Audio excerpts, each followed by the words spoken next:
back everyone to another episode of NFT Pirates. Today we'll be looking at the top 10 ways to increase the value of your Veve collection.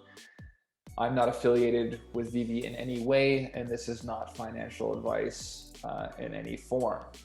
So please do your own due diligence when kind of researching Veve or purchasing some of these collectibles.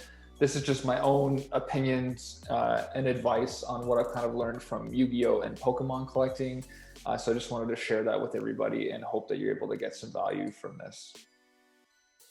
So first thing I want to touch on is mint number.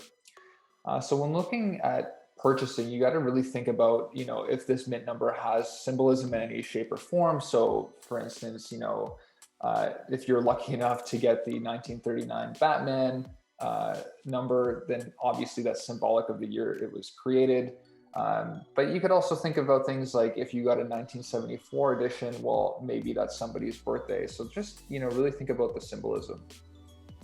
Another big one that's quite obvious is that if it's an early mint number, so is this a sub 1000? Is this a sub 200? Is this a sub 50? And maybe is this even the first ever minted to the public? So I know right now, I think Veve takes away the first 40 for every release of a new collectible. So if you're able to get the 41st, then obviously that will be worth a ton. And then another one that I think people aren't really recognizing is the last edition. So if there's 7,500 editions of something and you have number 7,500, then that would mean a lot more. And another thing is it pretty? Is it a 1111, 2222? You'll find that specific collectors, will collect things like this. So even though it might not seem like a big deal, there might be someone out there that's looking for those numbers specifically. So just really try to keep this in mind when you're purchasing a collectible. Editions, so how many are made? So we've all seen with the golden Mooglies that there's only 188 made, but with the common DeLoreans, there's 50,000 made. So really to increase the value of your collection, you want to make sure that you have the lowest, number of editions possible. But that being said, if something has a really popular item, for instance, the ultra rare DeLorean, even though there's 12,500 editions, they're still selling in the marketplace for about 250 gems at minimum right now. But something that I think that would be a good example of here is, kind of a Metallo versus a Corsica. So Corsica right now, there's 3,500 editions and, the floor price is maybe, let's say 250 gems. As with Metallo, there's only 2,500 editions and the floor price is about 200 gems. So if you think about that with a Metallo, even though it's not an ultra rare, it's got 1,000 fewer editions and it's selling for less. So, if people start to care more about this in the future and really look at lower edition numbers as having, more rarity, then, people are really sleeping on opportunities like that Metallo. So yeah, just a few things there with edition numbers, misprints, so I think we've all pretty aware right now that that Harley Quinn 08 Bob's Tar has the earring on the outside of the ear. I've also heard, a few people talk about other misprints like the Jim Lee Jokers missing the exclamation point in the banner when you based it off the black and white series. So just something to consider there. And then I'm not sure, what would sell for more in the future. So if something is intentional by design by Veve, it might sell for more. As if it was maybe a mistake, maybe it wouldn't sell for more. So I pointed that out. I have no idea here, but all I know that, misprints, for instance, in Pokemon, like a shadowless Charizard would sell more than just a regular Charizard. So just really, really think about these misprints. And some of these are pretty cheap right now for the floor price. Okay, completed sets. So right now, I think you may all know that, one Big Barda or one Starfire is all it takes to complete a set. And I think it's the only collectible that completes a set by itself. And in contrast to that, there's, you need 9 Myrmicornos to complete the Myrmicorno set. So you can still say that, well, it's more expensive to buy Big Barda outright than to buy the 9 Myrmicornos. You're probably right. But it's just something to consider in the future when they introduce the Master Collector program, because there might be actually more incentives in there for people that complete sets So I think a lot of people will really be looking at these two, Starfire and Big Barda, over time because of that feature, that just the fact that they complete a set. So just something to keep in mind. Popularity. So, I think this is something that is really kind of underrated right now. So how iconic is this collectible? So for instance, if you looked at Batman and Mermicorno, I'm presuming that Batman would, outdo Mermicorno's popularity by a long shot. Maybe in North America that's true, but maybe not so much in Japan. I'm not sure. But again, these are just questions you should be asking yourself. Is this a top 10 superhero? Is this have regional popularity? Again, is this, more country specific, or is this kind of a worldwide popularity? Another thing to look at, is it region locked? So we saw that some sets were already region locked when they came out. So meaning that, if you lived in North America, you couldn't buy it. So I think for Ultraman, if I'm not wrong, I think, you were not able to purchase that in Japan, just as an example. Another thing to think about is who's on the app. So, if we have a 90% knowledge user base of, let's say, 30-year-old males, then I'm presuming that, again, Mermicornos won't sell for too much, but potentially something else would. And another thing to keep in mind is, influencers at any moment can change, the course of what's going to be popular or not. So if Gary Vee comes out here and he says, I just want a Fumo, and I think those are worth a ton, that maybe everybody's going to be buying Fumos for 2,000 gems. So again, that's very unlikely, but I'm just giving you a silly example as to, what possibilities can happen. And then I think also Dan and David, they probably have their favorite as well. I remember, I think it was Dan who talked about, it was David. He talked about the Todd being one of his favorites just because it was the first ever minted. So just something to keep in mind. Another big thing that I think people forget about is upcoming events and timing. So, if you're looking at, selling, let's say, one of your collectibles, maybe that you'd want to, position yourself around a big movie like the Ghostbusters movies that's going to be dropping this summer. Also, is there a massive NFT hype right now? Maybe there is. So maybe, it's important to kind of sell in that hype or collect around that hype, just to make sure that, you're kind of maximizing your energy and your time there. Another thing to think about, if there's a potential recession or market crash, what does that mean for Veve? Does that mean that, everyone's going to be selling and trying to get out? Or, does that mean that people are just going to be holding? So just something to consider. And I do think that because of the pandemic that we're all experiencing, that NFTs did really kind of take off, more so probably just because people were stuck at home and bored.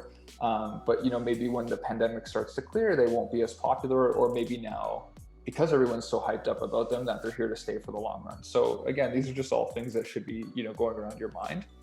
And then just timing, you don't be selling something before a drop date, as an example, just because, unless you're trying to get rid of it, but just because you'll probably get, the lowest amount of value for it, because everyone's trying to get gems for the next drop. And then I also think once the exchange is implemented, so once you're actually able to cash out your money and your gems in Veve, that potentially, you're going to have a lot of people cashing out, and maybe the value will go up or down. I'm not sure. So that's something to consider. And then the amount of users. So right now it looks like we're just at a steady climb of users. There's over 250,000 users now. And when I joined, there was only 10,000 users, and that was just over a month ago. So it goes to show you how quickly this is growing. So, the amount of users should be a good indication of, how much value your NFTs would be, just because, if there's 10 million people in the app, let's just say hypothetically, then maybe that's a great time to sell. As if all of a sudden you start to see like a dip after 10 million, it goes down to 7 million, 6 million, then maybe, you kind of miss that opportunity for the best peak time to sell your collectibles. And then also just maximizing your engagement. So I see some people that, will post an auction at 3 a.m., let's say on let's just say like on a Friday night, and then the time that auction kind of comes to fruition 3 days later, it's Monday at 3 a.m. So, maybe there's not going to be that many people that would be interested in your collectible because everybody will be asleep. But again, it is a worldwide app. So, it could always be kind of profitable, but just something to consider. Rarity, so first appearance. So you have to think, how many more will come after this first appearance collectible? Is this the first and only of this collectible, or is there going to be, a ton after that will be made? So in the case of a first and only, like a Nightwing, I think it's the only Nightwing that's going to be dropping in the Black and White series. It might go for a lot more just because of that fact. And maybe, at the same time, a Todd might go for a lot as well, just because, it is the FA Batman, and there's going to be another 50-something Batmans after that. First edition, I think that's obvious, the very first printed. And then, just in order of what's, most important to least important in terms of the rarity. So secret rare being the best. Another thing is, if you can get your hands on the first of something, so the first NFT, the first animated NFT with Starfire, the hair moves, the first interactive, the first misprint, that could be worth a lot more, because in the future, let's just say there is 25,000 collectibles or more on Veve, people will always be looking to collect the first of something. And then the artwork and the artistry. So does it look good? Is it boring? Is it, a really, really good looking? Is it funny? Is it amazing? Like, there's all these different things that people have their opinions on when they're looking at these collectibles. For whatever reason, I just don't like the way that, the FA ultra rare Robin looks. I don't know what it is. I just don't find it that great. As I love the way that, Jim Lee looks. That's my favorite kind of artist. And the Nightwing for me is the best one. So, it's just something to be mindful of, just how people have their personal opinions on those things. And then something that's a little more objective is, is an artist or a sculptor well known? Are they up and coming? Have they retired? Are they still working? These are all things that might make a collectible sell for more or less. And then, is it worth showing off? I think people really undervalue that point.